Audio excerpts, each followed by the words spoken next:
Hello? Chess. Not the normally thing for my channel. My channel is dedicated to getting blockchain and crypto professionals ready for their world. But most of my videos are hidden, so if you look at my channel, there's no videos. But I wanted to make this one public because I wanted to talk about a person who I respect greatly and I see is going through a very awesome time and he's inspired me, and that's Levy Rozman.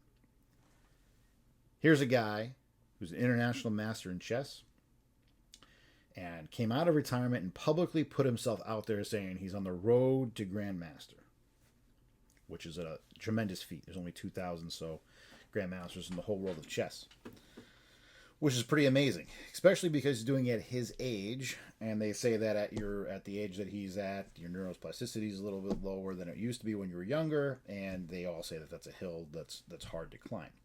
Not to say it's impossible, but it's a hill that's hard to climb. But I've done martial arts my whole entire life, and I'm familiar with tournaments, familiar with competition. Again, not chess. My elo is okay, but I'm not rocking it with anybody out there anytime soon. Focus on other stuff. So Levy's out there trying to get this, and to get this, you need to get a certain elo over 2,500. You got to play 9 competitors. You need 3 different tournaments and norms, and there's all this criteria. But in my time that I spent as a martial artist, people often get these grandmaster titles way after their prime. They get these titles way after, and it's not because it's not merit-based. As a matter of fact, I'm not trying to even advocate for getting rid of merit-based grandmasterships. That's not my point here. My point is, what is the criteria only? The criteria now only is the competitive nature. But if someone who can sit there and explain the game of chess, explain the calculations, explain the whole entire history, explain how he got there, explain the move, explain all of that stuff. If someone can do all of that and have moved the game of chess from 2 people sitting in a room to 2,000 people sitting in a room by their own actions, and by 20,000 people, 40,000 people, and so on, shouldn't that also be respected and seen as something to be valued by the overall fabric of chess, the quilt that's being sewed by every game that gets done? What else has pushed and popularized chess in the modern era?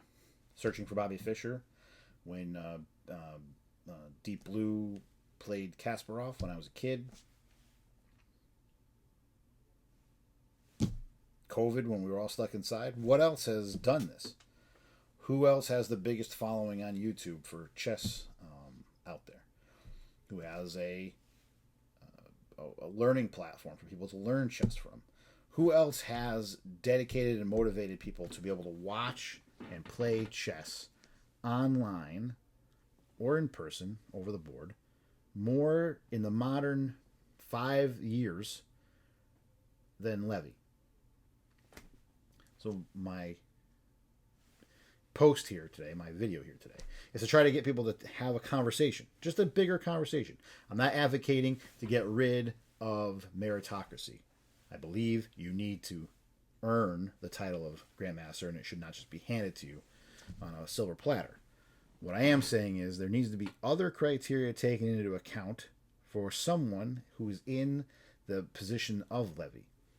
Someone who has pushed and dedicated his life to the game, dedicated his every pursuit to promoting the chess to the whole entire world, and he's an international master. At what point, if you're an international master for 90 years, right now the International Chess Association, or whatever it is, the FIFA, whatever it's called, there's no criteria right now other than you have to play a game. You at least have to play one specific awesome tournament, in which case then if you win that's the easiest path. You can get the title. Well, if you can get directly the title for winning one game, winning one tournament, directly for that one tournament, that means that it's not always this. Well, okay, so if there's a petition of 1,500 of the 2,000 grandmasters? Does he become a grandmaster? I mean, I'm not. I don't know. I mean, I'm not suggesting that the answer. I'm just trying to start this conversation because I think it's important.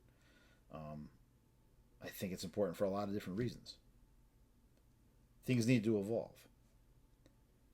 Chess is a board game in a world where we live by first players and shooters and everything else.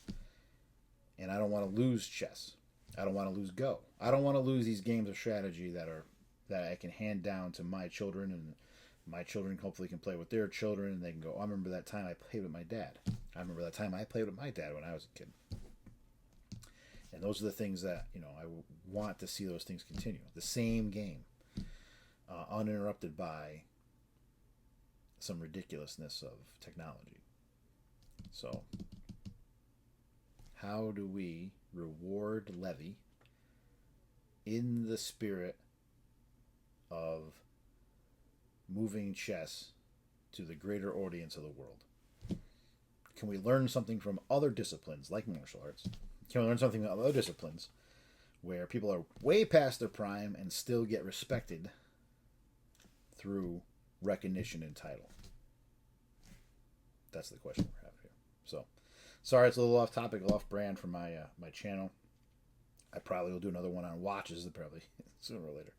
But yeah. Anyway, thank you for watching.